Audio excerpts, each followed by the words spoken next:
Hey there everyone, 𝗄𝗏𝘂𝗵𝘀, physical therapist with Run Smart Online.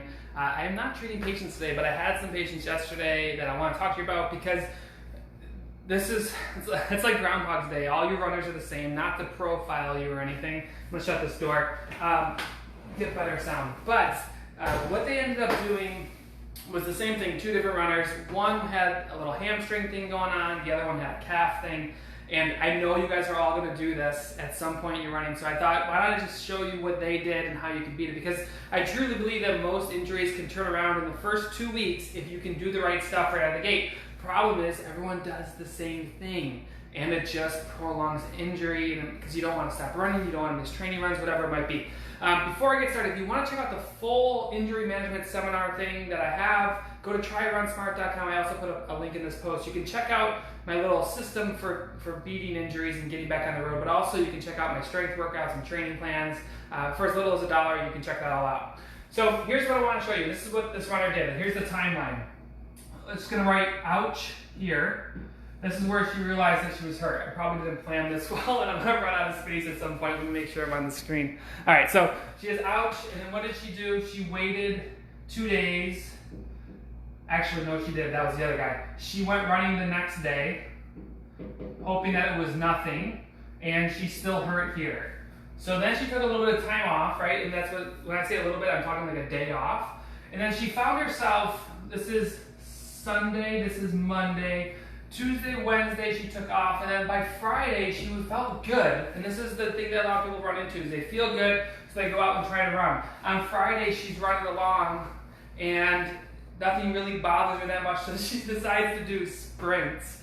And she ended up re-injuring everything. And it sounds silly to say, why would you do sprints when you know something is about to be injured? But she did it anyways. And that brought her into my office because now she can't run, and I imagine it's going to be 2 to 4 weeks just because of that. The other guy did something very similar, but he did ouch, knew something was wrong. He did the wait and see method. So he waited, and then after 1 week, he tried again, and then he ouched, and he just went in this cycle. Ouch, wait 1 week, retry. Ouch, wait 1 week, wait 1 week, and then retry. And he's been doing that for about 6 weeks. And truthfully, if you can get some structure in your recovery, you can actually do really well with this. So let me show you what this can look like so that you don't have to guess. And once you see this structure, it makes it crystal clear, because I'm not lying. Like I do this, and it is like Groundhog's Day in the clinic. I say the same things over and over to different runners because we all make the same mistakes, thinking that something's not going to be a big issue until it is. Remember, most injuries can get better in 2 weeks if you let them, but when you don't let them and you do this thing, adding speed work to test it out, week over week, just resting and trying again, it never works that way. So here's what you want to do. This is how you beat the injury cycle in a nutshell. If you want to learn the full system, go to tryrunsmart.com. You can check out the full seminar for $1, but you can also check out my strength programs to build better balance and glutes and just prevent yourself from getting into the cycle anyways. So here's the ouch. You realize something's wrong. How do you realize that something's wrong? My biggest thing is that you finish a run, you're starting to limp. The other thing is after you sit down or you stop moving for a little bit, you get up and you're gimping a little bit. And the final thing is that you have pain with activities of daily living. We call them ADLs, activities of daily living. So all of a sudden it hurts to walk a little bit, going up and down stairs is a problem, lifting something's a problem. That's how you know that something's wrong. But here's the cycle that you want to do. The number one thing that you need to do before you start trying to go back to running, when you realize that, oh, I dinged something up, is you want to make sure that you can do your ADLs without pain, activities of daily living. If you can't walk or go up and down stairs without pain, you have no business trying to run, because if ADLs are here and running's here, if you can't do the easy stuff, right, you're not going to do the hard stuff. It's a pipe dream. You're just kind of throwing the Hail Mary, hoping everything works out. And I'm not talking about like little aches and pains. I'm talking about something where you're like, oh, I think I hurt myself there. So the first step is to get back to this pain-free. Now, a lot of people get to that step and they go right back to running. Okay, I can walk. They kind of do that little trot to the car and they're like, I think I'm ready to run. And they go out for a run and they re-injure. Don't make this mistake. The next thing you need to do is do some selective loading. And what that means by selective loading is if it's your knee, you do a series of squats. If you do some lunging, you do some exercises. We have a program that I use called Basics Boot Camp. You can find that on the site. Again, there's a link in this post.